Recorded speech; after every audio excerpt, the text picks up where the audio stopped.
ปึ๊บนะโอ้ยได้บาทได้เบิดแล้วเดี๋ยวมาตัดทีละฉากไปก่อน ถ้าบ่จิตแล้ว เจ้าได้ถือมาบ่ของเจ้า ข่อยลืมฉาก ใส่มันได้ตอน ลืมฉากบ่ได้ถือมา เอ้าตัวนี้โมเมนต์ดื่มฉากบ่จ้ะตัวนี้กัน ขอบบ่ได้ฉากเลยล่ะ อลี เอ้า เบิดบ่ เอ้าบ่ได้รีบาทนี่ ว่าแล้วเลยล่ะ โอ้ยได้ครึ่งเดียว เบิดแล้วบ่ได้ฉากแม่นี่ดิบ่จิตเอ้า ได้แล้วไ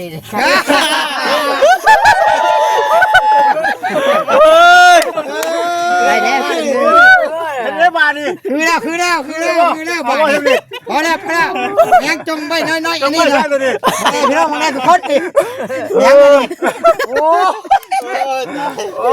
ยไปว่าอยู่ บ่ยอกเว้ย เอ้ายังไงอยู่ซะ บ่บ่สิได้จบคลิปก่อนหมู่ จบอะไร บาบอสอย่าพึ่งนะบาบอสอย่าพึ่งขาคู่ขาคู่เลยบาบอส ตักแท้นี่ แน่ตา อาจจะได้กัน11นาทีนึงกะ โอ้ยได้10 นาทีนึง บ่พอดี เจ้าดี เนาะโอ้ จำเคยเพิ่นตัดออกเรื่องไหนนี่เนี่ยบ่จิตัดออกเบิดเลยนี่เราได้หนวดนะจะโอเอ้ได้บ่จิได้ฮะเพิ่นตัดเองบ่บ่ได้ได้จงไว้เฮ็ดช้ำมันพลอยพัดถ้วย โหพูดบอกว่าสวย เส้นงอกเส้นดำได้โอ้ยตายนี่เจ้าชิก้าไว้บ่ครับล่ะ ว่าขนาดนี้เลยดิคือหมอยมาช่วยเลยว้าคือปล่อยมาช่วยเนาะ มันสวยเลยว่าไว้แล้วก็เป็นนี่เนาะบอกครับล่ะตาย บอสต้องทองมันนะ ใส่งานหลายว่ะ ตัวต้องทองมันนะ ว่าบ่เก่งใจหนวดแล้วดิเลยเนาะเก่งใจหนวดแล้วนะ ให้เกรงใจหนวดพ่อมบ่ โยเนาะ แล้วจังหวะนั่นเนาะยังบ่แสนแล้วยังตัด เขาก็ตัดก่อย เก้า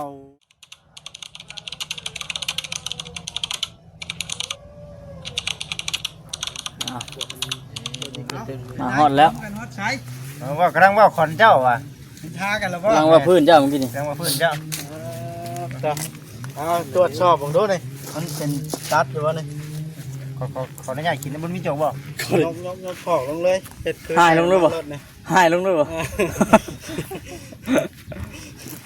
คือได้คือลงจากจอมโพสแล้วนะ เอ้าก็อยากได้คลิปน้ำมูกอยู่แล้ว มาบ่จิตมาพี่ นั่นบ่ บ่จิตสิ มาที่เชือนเล้งบ่ เดือดดิบ่ จะ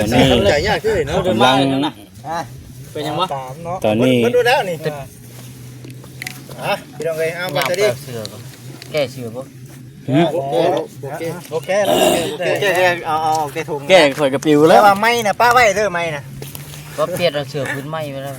เรายันเสือตัวนี้ ยังเชื่อเพื่อนบ่ เปลี่ยนก็ได้ เชื่อเก้าเจ้านะไปเสียไปเอาถุงป้านี่ก็ได้ถุงเนี่ยกินน้ำนั้นเลยเด้อ โอเคบ่ต้องเกรงใจดอก เอาพี่น้องเอ้ยเนาะให้เราไปเปลี่ยนเสื้อก่อนมาพี่ก็ได้ไหม บ่อยากให้ผมถึกได้ว่าเนาะ เสือ เสือ ใหม่ ใหม่เนาะ เสือใหม่ เอาลูก1 2 3 4เอาเจ๊กระชุนจ้ะ ก็ยังคิดดีนะนี่ค่อยก็ว้าวได้นี่ก็ได้น้องค่อยก็ทั้งเกิดมาทั้งหาก็ได้เดียวนี่ ตั้งแต่เกิดมา ไม่นี่คือเพิ่นบ่ได้เว้าอะโล1 2 3บ่ บ่ให้ว่านี่ว่าจะไหน อ้าวผิดบ่นั่นนี่เออ ชื่อว่าไส้เนี่ยชื่อคำลานะชื่อหาว แม่หาท่านอินนะ กูกินได้เด้อ ชื่อหาว มาดี ข้าวหมาว สบายดี สบายดี ไม่เป็นช่างนี่นี่เลยนี่ เอ้ย ได้เรื่องแล้วว่านี่ยังว่า ชมกันตีชมกันตี บ่ผู้ใดเป็นช่างก็แต่ก็ตามแต่ชีคิดแบบว่าต้องเลือเบิดไผแล้วเอาแบบเครื่องนึงว่า จะว่าดังไหนตีจะว่าดัง 7 คนยังเดือแต่จะมาว่นอกจากค่อยแม่น7 คนนอกจากค่อยเข้าไปแล้วเป็น8ทำการแลโหบ้านนี้หมดแล้ว เปลี่ยนกับเชือดบ่ รอดอยู่บ่พี่เอาให้หมอไล่นี่ก่อนไล่มาไล่ มาพี่เบิ่งยัน มาลูกตัดรถ ด้วยเครื่องเยอะมา ลอง เซฟมันด้วยเม็กเอาเม็กลายบ่เม็กลายFC บอกบังเอิญน้องแม็กเพิ่นว่าเม่นมาลายเม่นเป็นแม็กบ่ น้องแม็กซี่มวนกว่าน้องลายเนาะ ชื่อลายกับเม่นบักอ้ายกับเม่นมาหลายเติมเนาะ 2 3ชื่อนะบักอ้าย เหมือนเราก็ของเราก็ช่างคือกัน ก็มาเป็นอยู่ประจัก บ่ เบิ่งฮะ ให้สตัดน่ะ เปิดผมดูฮะ โอ้ยใครก็เบียดโชว์สีมือให้ FC ย่องแท้ เบิดจักบ่ลองดูเพียง เฮ้ยเอามานั่ง เพียงลองดูหนวดกันนะเอาลองหนวดกันนะ เอาไหนกัน หนวดทันลุมเจ้าเลยย่านะ เอ้ยห้ามนั่งลงเบิ่ง มา เบิ่งอยากมาลองหนวดกันแล้ว มาดังลงครับ อันนี้ใส่เบอร์ไว้ใส่เบอร์ไว้ ใช่แล้ว กำลังเงินนั่นเนาะ นั่งแปลงได้อยู่มาไต่ขึ้นข้างชื่อ ให้นั่งรถนี่นะนี่ตัวเพียงจับได้จังหน่อยยังเป็น นี่คอยตัดกับเขาชงเพลงเลยนะแล้วไทยขึ้นอีกนึงก็แล้วเลยบัดนี้ เราอยู่น้ำดอกบ่เวียงเลยแล้วลึงบ่เวียงเนาะ เพียงเลย ข่อยก็คือกันยี่นี่ข่อยเฮ็ดคือบ่เป็นชื่อ จังหน่อยก็ได้ครับ จังไหนก็แล้วจังไหนก็แล้ว ตีเอาชื่อง ามเด้อบัดนี้เด้อ หาแล้วก็ตัดของเก่าข่อยหั่นน่ะ ตัดแล้วไปอาบน้ำบัดนี้เนาะตัดแล้วอาบไปบ่มื้อนี้น่ะยังอยู่บ่มื้อนี้ยังอย่าติ้งเด็กน้อยนี่เขาต้องเผาเนาะเฮ้ยนั่นเลยข้างนั้นก่อน ได้แล้วทำนี่ข้างนี้ได้แล้วเอาข้างนั้นก่อน นี่บาด ตัวได้แบตเบิดได้ข้างเดียวเลย เบ็ดอยู่ในโฟเราพวกเฮงเนาะ เลือกหางหนึง บ่เป็นหยังกับแมดเบิดกับมือยังเสียบตัดต่อเนาะขึ้นไปก่อนกลางคืนไว้ก่อนเนาะคำหนาเนาะ เข้าบ้านจะเข้าบ้านด้วย โอ้ถามหมวกใช่แล้วผมบ่กล้าออกจากบ้านคือแล้วเมื่อกี้เลย เนาะ ตัดจบให้ทางคำลา อีกแล้ว ลูกไก่แล้วไก่ หูแล้วโดน เป็นนั่นน่ะมันจะ ชูที่ซื้อระยะมันถึงหูแล้ว มันขูดได้นึงเนาะ ขนาดว่า สิตัดหูแล้ว ขนาดว่าห้องได้นี่ ใกล้จะแล้วเลยใกล้จะแล้วเลย ขนาดว่าห้องบ่ห้องนี่กินแค่ จำเนาะ มันกัดพร้อมแล้ว ก็จะว่าบ่มึงเถอะเฮาใส่นั่นมันลกเลยมันลกผมเฮามันบ่เจ็บ มันดึงเนาะ แขวมันน่ะได้ใส่แขวมันบ่เจ็บขึ้นก็ได้เนาะ ขึ้นสำนั้นเนี่ยพอดีงามเมื่อกี้เลย เพราะว่าหมูให้มันแย่หูนะ แมนหานแล้วก็ตัดคองข่อยว่าตัดบ่ได้เป็นดอกอันนี้ตัดน้ำข่อยชื่อหา เจ๊ๆ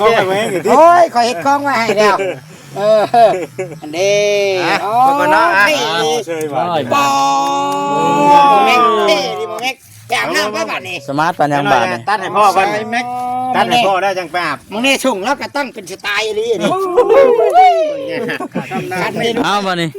กันเทสกันนี่ เตรียมตัว เสื้อได้ละบ่นี่ มาบัดนี้ เชือดบาดนี่พร้อมเลยบ่ มันเด้อบัดนี้เด้อ พร้อมแล้วบ่บาดนี้ เฮ็ดบัดนี้เสร็จ ยันเส้นตรงเดินนี่แน่เนาะ บ่ไปบ่ แล้ว เอาผมแล้วนาได้ ตึงเลยบ่เล่นเว้งเนาะ ทอดครึ่งนึง นี่วีก็มีนี่ ยูใส่ยากอยู่ดอก7 บาทนี่บ่จิต ปลาไว้ครึ่งนึง ดับแว้งนี่เนาะ เอาส่งอย่างก็ดึงทางนี่นี่ เปิดข้าง เป็นทางธรรมดา เปิด เนาะ ข้างเปิดข้าง เปิดหน้าคอยว่าอยู่คอยว่าที่เช่านี่ผมแล้วนี่แบบมันตัดเนี้ยเพราะว่ามัน เด้อขอญาตเด้อขอญาตได้เด้อ นั่นแหละ ไม่ว่าขอนั่นเด้ ผมยิกแต่กับมันผมนา ได้อย่างนี้เนาะ ผมนาเบิ่งมันฮอดบ่กินน่ะนะต้องเด้อฮอดบ่กิน เพราะนี่มันเป็นเกี่ยวน้อยไอ้ ปีนึง ต้องเด้อตัดผมเล็กน้อย งามไปเด้หมอลายกะ ระวังเด้ระวังมันดับปึ๊บนะโอ้ยได้บาดได้เบิดแหละแล้วเลย เดี๋ยวมาตัดที่ได้สากไว้ก่อน ถ้าบ่จิตแล้ว เจ้าได้ถือมาบ่ช่องจัน ข่อยลืมสาก ใส่มันได้ตอน ลืมสากบ่ได้ถือมา เอ้าตัวนี้บ่แม่นดื่มฉากบ่จ้ะตัวนี้กัน ขอบบ่ได้ฉากเลยล่ะ อลี เอ้า เบิดบ่ เอ้าบ่ได้รีบาทนี่ ว่าแล้วเอ้ย โอ้ยได้ครึ่งเดียว เบิดแล้วบ่ได้ฉากแม่นี่ดิบ่จิตเอ้า ได้ ได้แล้ว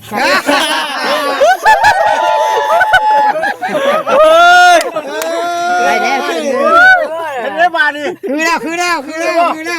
นี่พอแล้วยังจงไว้น้อยๆอันนี้เลยพี่น้องมาแล้วทุกคนดิยังโอ้ยไปว่าอยู่ บ่ยอกเว้ย เอ้ายังไงอยู่ซะ แต่หายเบิดเนาะ บ่ให้โยกเป็นดีแพงแน่หน่อยเนาะ ช่างโยกกันแท้เลยเนาะราชบุกล้าออกแน่ อื่นใครบางทีโยกตัดผมดิ โอ้ยใช่แต่ ข้าวหยอกก็ได้นะท่านได้นั่งกันเนาะ ให้มันเกี่ยงพาครึ่งก่อนเนาะ บ่เอาอย่างนั้นบ่ นั่นเด้ มันคือปวดหยอกๆนะ เป็นนาดีแล้วว่าจิตเด้อแต่ก็ เนาะยังทันได้ครึ่งทางยังติ ญาติอยู่ดีๆนะ มันคืออยากขี่เอาได้เสียงกันมันบ่ได้3 เมตรหรือว่า3 เมตรผมนะ อีกจะคือเว้าอยู่ ว่าจะมาตัดผมให้เสียงแม็กน้อยๆนี่เลยรูปมันมาแล้วว่าลามาฮอดพ่อพร้อมเบิ่งสิสร้างผมเสียเมื่อสร้างนี่ซะมื้อนึงตัด อ๋อ เอาชำนี้ไปก่อนเต้ ข่อยก็ตัดมั่วเฮือนเด้อ ก็อันหัวสมิธบ่นี่บ่จิต ฮะ หัวสมิธบ่ที่ตัดผมนี่นะ โอ้ย เจ้าตัดมาเนี่ย นับบ่ถ้วนแล้ว อุ้ยเจ้าก็ว่าหัวเล็กฉันก็ว่า อยู่ตามน้ำบ่ทันข่อยก็ได้เนาะ อุ้ยทั้งลุมหัวยุ่มอยู่ดิโอ้ยกันใจอยู่โอ้ย สิเป็นอะไรดีตามข้าวแล้วต้องแก่เด็กก็ดิ ตามข้าว เจ้ากัน กินนอน เจ้าก็ พอ ว่ามันบ่ได้ผมเคยแต่ว่าตัดผมเคยนะ แม่น บ่คุ้ม เคยจะเชื่อได้เบิ่งแต่ใน YouTube ใช่หรอ ลองเบิ่งดิก็ตามเจ้าบ่ทันข่อยก็ได้ โอ้แม็กกะครับตะรถบ่แม็กกะปุ๊บ บ่กินเนาะ โอ้โอ้โอ้ ตามพ่ออีก ปุ้นปุ้นปุ้น มีน้ำมันเนาะ มีน้ำมันใส่ มันมีอยู่อย่าง บ่อาจจะบ่ทรัศมีเนาะบ่จิเนาะสูตรไปสูตรลาวเลยพี่น้องมีสูตรอยู่เนาะนี่จะมีแต่ว่าเป็นอะไรเพิ่นเนาะ นี่เนาะตับตักแม่น ต้องเป็นเก่ง กันเฮาไปเคลียร์นะครับ แต่ว่า เขาตรงกลาง คันเฮาสิเฮ็ดก็คือสร้างเฮ็ดเฮาไว้บ่เฮ็ดเกิดเกียร์ได้บ่เฮียนเนาะเฮาบ่เฮียนเนาะ ตั้งขี้ดื้อเลย สร้างขี้ดื้อเด้อ ว่าคำด่านี่ตั้งแต่เกิดเราบ่ได้เคยก้มหัวให้ใครได้เคยแม่นนอกจากช่างตัดผมกับลูกเล่าเลยเนาะขี่คอเลยนี่ แม่นอยู่ สองคนนี้เราแม่นบ่คำด่า แม่นอยู่ ฮะ เด้อบ่สิลองข้าวเอาน้ำตีนมันแบบคือน่ะบ่ยันแบดเบิด โง่ใหญ่เป็นเบิดเล่งมือวะนี่ มือดิทั้งเทิงมันเฮาเอาไปตัดเอาก็ได้เด้ เจ้าขอ เนาะ งเราหู้ใจตรงเลยแล้ว อย่ามันเบิดกันเนาะบ่กันฉากก็ได้อยู่2-3หัวบ่ติดเครื่องเบิดนะกำสร้างตัดผมเพิ่นมันนั่งเบิ่งอยู่สิเพิ่นชัวคนเฮาเด้อตัดผมคือแม่งคือเป็นในนั้นว่าซั่นนะ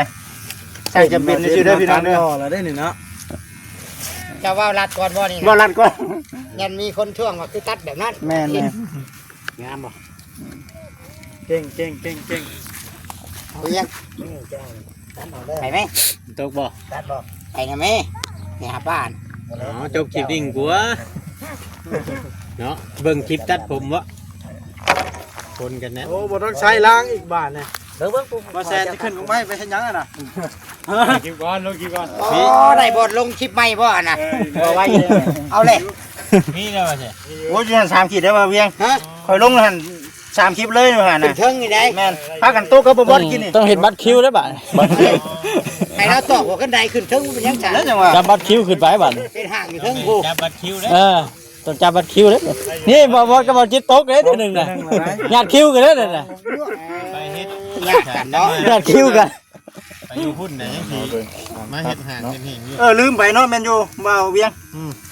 ไปพุ่นมันก็สบายได้ป่ะนี่ ใช่ล่ะ เอาบนนั่นนะมีอยู่เฮือนหลังนะแค่เดียว ถ้าเดี๋ยวบ่ว่าเขาลงไปเช้านี่ก็เติบอยู่ได้ 8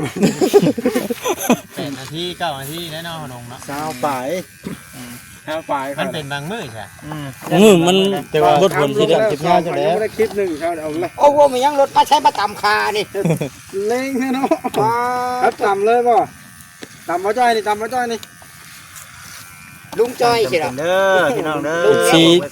จือได้อยู่บ่บ้าน เด้อจังนั้นนี่ ชี้ชื่อได้อยู่บ่ติ ยันโลพุ่นนะ เสริมโลให้ก็ จับจุดนี้ลูก รถ จับ สิ จุดนี้ ฮักซื่อๆเด้ ไปตามบ่จ้อยรถเท เตรียม เล โลให้เบาคำละพี่น้องเนาะ รอแล้วบาทนี่ตอนแรกลูกสิจำได้อยู่บ่นี่ จักพ่อจำลูกจักลูกจำพ่อแล้ว เนาะ ดูกระเสือโลเฮือนติ ลูกโลเขาลูกบ่ สิได้เมียไปจักบัตรนี่เนาะตามบัตรไอ้เมียได้นี่ ครับทั้งลูกทั้งพ่อเลย สงสาวยิกแม่มั้ง ยาวๆเนาะ เลยมีสาวยิกแม่ มันผมลำกอดมันเกี่ยวกันไว้วีนจนบ่อยากไปแล้วผม แน่นอนแล้วบ่ได้ใช้บีจักเดือนแล้วว่าคำละ ว่าผมสิได้เนาะ คือบ่เห็น บ่ชักเลย เราตอบข่อยว่าบ่จัก คือนอนกลางดินกินกลางหญ้าไปนี่แม่นความน่าอยู่ได้ รุ่นกวดดีนอนเนาะ แม่น เพิ่งเติบนะข่อยเบิ่งนี่เพิ่งเติบพอสมควรเนาะ บีก็แบนนี่แม่นบ่ได้ใกล้เนาะ คันถามว่าแซนละจักชั่วโมงแล้วเนาะ สำคัญบ่เซนก็บ่ค้ำเด้อ จักชั่วโมงอีผมนี่ดิคือเรื่องคักแท้ จำฮุบเลยข่อยน่ะบ่ได้มีว่า จนลืมบ่ว่าคำด่าบีก็แบนนี่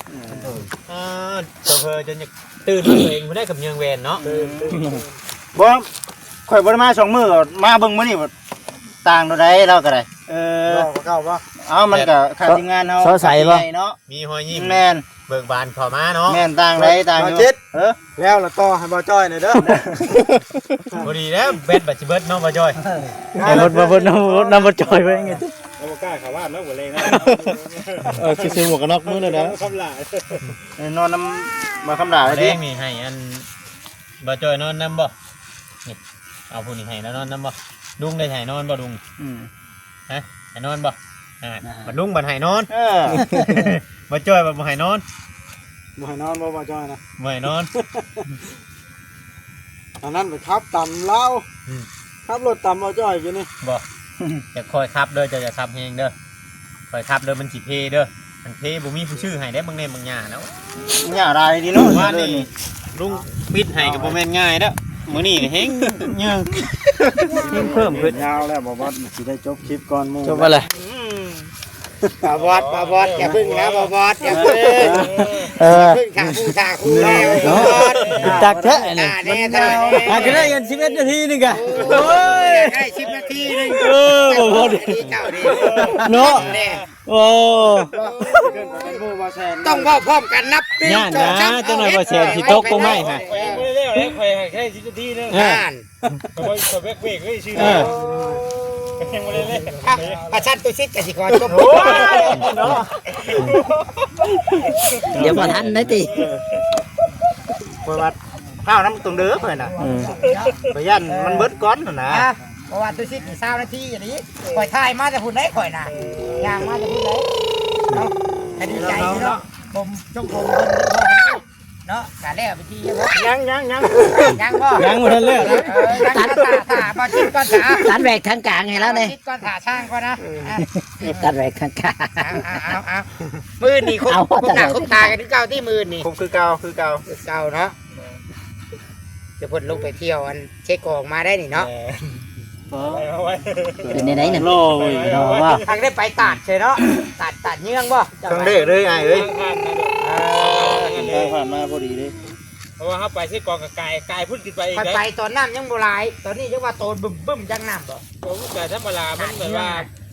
คนกับโบโต๊ะ ใส่รอยัง เอาออกอีกข้างหน้าเดี๋ยวมันพกตาพุ่น โอเค อย่าแบบป้ายแล้วสิได้บ่เวียง มันสิเป็นคุณคาเม่พุ่นนะเนาะ อย่าสิเจอปึ๊ดบ่เออ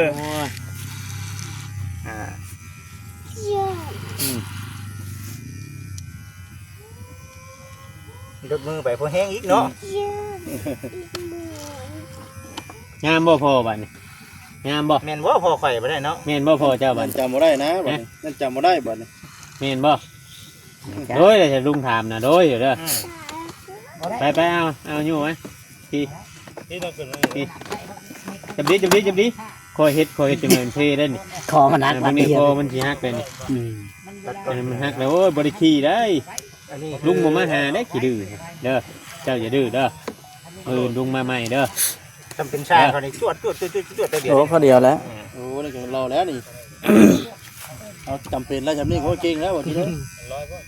ทำไมเอาอีกเนาะยันบ่เสียเนาะเนาะมันยันบ่เวียงว่าพุ่งกินนี่ได้นี่ คุณแม่ คือแม่ได้ รุ่นวีเป็นคุณช่างเลยบัดนี้ เมื่อยหาว6หาวอะไรสิมาอันชิดผมบ่ได้บัดนี้เนาะคนละต้องเฮ็ดรอเลยต้องรอให้มันสุด โดนชุดเลยเนาะ แม่น นวดได้แท้ป่ะ โอ้โห เฮ็ดเวียงรถ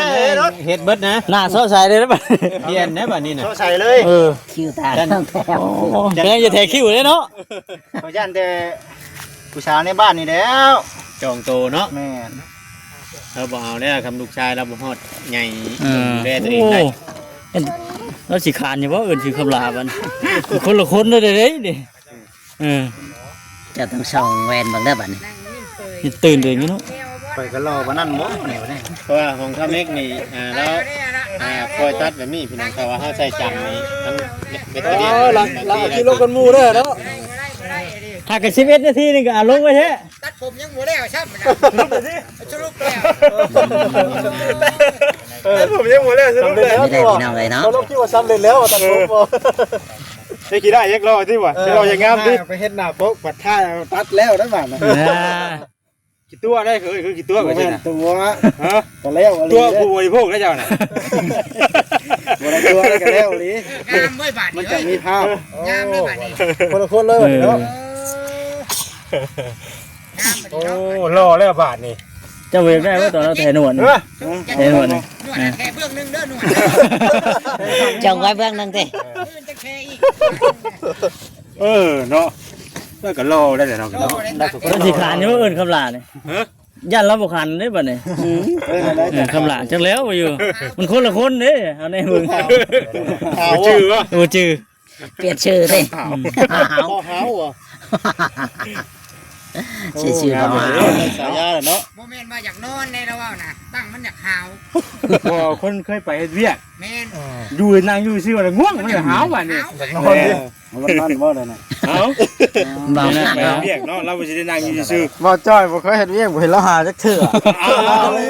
มันก็เป็นบ่คือกันแต่ละคน เด็กคือกันนะเด้แต่ ช่างเว้าเด้ติ ไปกะลีเนาะ อยากซ่าๆในเด้อพี่น้องเด้อใจเย็นเด้อ เนาะถ้าผมก็เป็นบ่จิตเนาะเป็นได้คือเป็นบ่จิต ขี้ดื้อบ่ งูไม่ตัดผู้ใดมากก็มีแต่ถ้าผมไม่ได้สิจักถามบ่ได้ถามเลยที่ว่าเฮาตัดเป็นตัวเป็นดิ หัวเด็กไล่ไปพี่น้อง นี่ติเดี๋ยวบ่ เขาโบราณด้วยนะ ตัดอีกบ่แก้มือบ่คือมีอันนั้นนำบ่นี่เป็นยังไงนี่เนาะแล้วก็มีเปรี้ยวนำบ่ คิดดื้อไปนี่หัวเตะไป ขี้ดื้อ ดื้อแบบไรน่ะ ตีเดียว ตีเดียว ทำเมื่อถ้าผลมาละตีเดียวเอาเลยว่าไงก็ตีกันนะ เป็นการได้เห็นนะตอนผมเป็นพวกเฮงเล่นนี่เนาะ วางมือได้หรอวะมันเงาเนี่ยมันสมบูรณ์เด้อ วางมือแล้วตัว ระวังไหนเนาะ ตีเดียว เราไม่ได้มาง่ายๆนะ แต่จะปี แต่ยังบ่ได้เอาเมีย แต่ขนาดนี้แต่เป็นรุ่นกู แต่ไปรุ่น แต่เป็นรุ่น แต่คิวตาเนาะนี่ คิดผมเนาะไม่ได้กับแต่ครับเป็นรุ่นเนาะ แม่นมาจอยให้กระติกก่อนเราไปรุ่น โอ้ว่าดีใจอ่ะแต่เจ้าเนี่ยอ่ะ ยัง เรื่ เรื่ อ อง งไหน รุ่นนี่ เรื่องหยัง เรื่องยังเล่าเรื่องแบบนั่นนี่แล้ว เรื่องเงินดื้อว่า เรื่องดื้อนี่นะ บ่ปานใดแล้วตะหมอดตะแม่ด้วย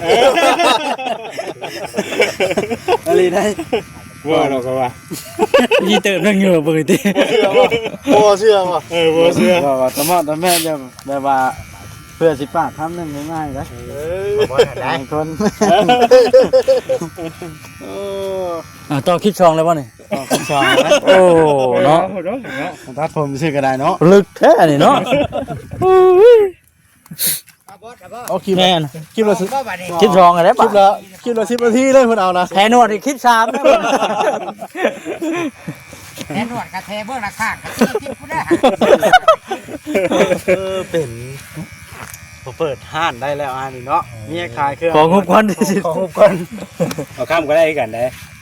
ได้กันว่านั้นก็ได้ ได้อยู่ครับบ่คักคนใดเพิ่นน่ะ พอได้แต่ซอยเอาก่อนเอาบีอันซอยเท่านั้นบ่ได้เยอะซอยเยอะเลยถ้าตัดเนี่ยบ่เป็นแต่มันหลาย ขาดอยู่เนาะ ขาดอยู่ ก็ได้ใบหัวนะว่าขนาดได้ โหดเพิ่นนี่เนาะ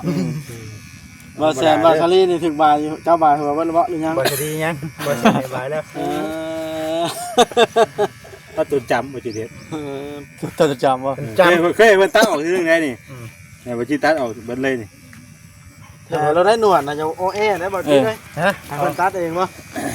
บ่ ได้ได้จงไว้เฮ็ดช้ำมันพลอยพัดถ้วย โอ้ละโหด โอ้โหบอกว่า เส้น ถ้วย ท้องเส้นงอกเส้นดำ โอ้ยตาย นี่เจ้าชิก้าไว้บ่ๆครับล่ะ ว่าขนาดนี้เลยดิคือหมอยพัดถ้วยดิว้าคือปล่อยพัดถ้วยเนาะ มันสวยดีว่าไว้แล้วก็เป็นนี่เนาะบ่ครับล่ะตาย เท่บ่อนทองมันน่ะ ใช่งานหลายว่ะ ตัวทองมันน่ะ ว่าบ่เก่งใจหนวดเราดิเลยเนาะเก่งใจหนวดแล้วนี่ ให้เกรงใจหนวดพ่อบ่ โยเนาะ แล้วจังหวะแล้วเนาะยังบ่แสนแล้วยังตัด เขาก็ตัดก่อย แต่เก่าโอ้ยหนวดลาสมัน เอาตัดผมกับกระตัดเลยแหละ นั่นบ่ เออเอาตัดพวกกันก็ผมแล้วหน่วยกันเลย ข่อยต้องได้ตัดหนวด2เทื่อถึงตัดผมเทื่อนึงข่อย บอกคันว่าเขาตัดหน่วยแล้ววันนี้น่ะผมมันซี่ได้แบบนี้